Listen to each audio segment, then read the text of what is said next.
છોડી નો વયું જવાય, યદુકુળમાં શોભે નહીં, આમ તેમ ભગવાન કે તારે જે કેવું કે હા. અને ભગવાન રણ છોડીને ભાગ્યા. ભાઈ ભગવાન ભગવાન છે એટલે ત્યારથી રણ છોડીને ભાગ્યા, ત્યારથી એક નામ ઘોષ શરૂ થઈ ગયો, રણ છોડ રાય કી છે. દોર થઈ જાય, પ્રારબ્ધ બદલી જાય. એટલા માટે દર્શનનું, આશીર્વચનનું આનો મહિમા આપણી ભારતીય પરંપરામાં આવ્યો. જો બધું જ કર્તનો આશીર્વાદ કે કોઈ પણ દિન દુખિયાની દુઆ એ માણસની પ્રારબ્ધની રેખા બદલી નાખે છે. ભાઈ એ હરખો સંભળાતો હોય સમજવાનું, હાંજ પડશે, અને નો હરખો સંભળાતો હોય સમજવાનું, હવે જવાનું. વડોદરાના રામચંદ્ર વાઘમોડિયા સ્વામિનારાયણ ભગવાન, એનો જ કોઈ નજીકનો જ વ્યક્તિ એવો કોઈ હતો કે જે બહુ પાપ કરતો ને એને સમાધિ થઈ ગઈ. તો ત્યારે સ્વામિનારાયણ ભગવાને કીધું કે જગત જેને ધર્મી સમજે એનું પ્રાયચિત કરવું. આવો હારો માણસનો દેહ પાડી નો દેવાય.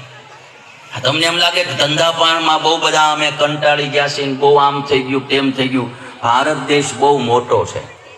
હા, ગમે ત્યાં આશ્રમમાં વયું જવું. ભગવાન દોડતા દોડતા પોતાના માતા પિતા પાસે ગયા છે, કારાગૃહમાંથી જોડાયા. દેવકી વસુદેવ પાસે કૃષ્ણ ભગવાન, અને મારાથી તમારી સેવા ન થઈ. કૃષ્ણ ભગવાન એક ખાલી વાક્ય બોલ્યા છે, ઝાઝી વાતો કરી પણ આપણે એક એક જગ્યાએ ગોતી ગોતીને ક્યાં મારવા, ઘર બેઠા બધાને મારવા થાય, માટે એને છોડી. કૃષ્ણ ભગવાનનું કામ કેવું, કળથી થતું હોય બળ ન કરવું. દેવકી વસુદેવને રાજી કરવા છે. ભગવાન કૃષ્ણએ વિદાય દીધા પછી એનો યજ્ઞોપવિત સંસ્કાર થયો, અને પછી ભગવાન શ્રી આ માણસે ગોપાળાનંદ સ્વામીને રાજી કરેલા એવું કહેવાય. ગોપાળાનંદ સ્વામી આવો સમર્થ પુરુષ રાજી થઈ જાય ભાઈ, પ્રારબ્ધની રેખા બદલી જાય. અને સ્વામિનારાયણ ભગવાન કે કોઈ વર્ણાશ્રમથી ભગવાન શ્રી કૃષ્ણના રૂકમિણી સાથેના વિવાહનો પ્રસંગ ભૂદેવો અહીંયા વિધિવત કરાવશે. શંખ લઈ યમપુરીમાં ગયા.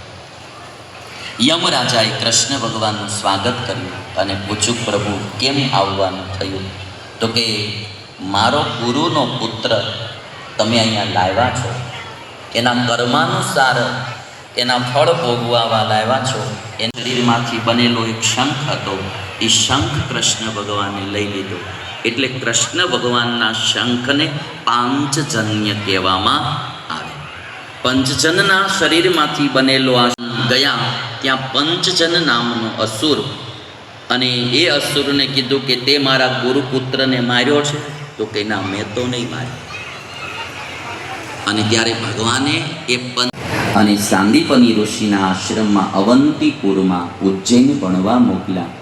કૃષ્ણ ભગવાન બલરામને સુદામા પોરબંદરમાં આવતું પુસ્તકના જ્ઞાનની સાથે જીવન જીવવાનું પણ જ્ઞાન આપવામાં આવતું હતું. 64 દિવસમાં ભગવાન શ્રી કૃષ્ણ 64 ગુરુ પાસે જઈને ભગવાન શ્રી કૃષ્ણએ કહ્યું, તમે આપણી ભારતીય પરંપરા જોશો, રામચંદ્ર ભગવાન ભગવાન હતા તોય વશિષ્ઠને ગુરુ. અને ત્યારે કૃષ્ણ ભગવાન એમ કહેવાય પહેલા વહેલા પ્રભાસના સમુદ્રે ગુજરાતમાં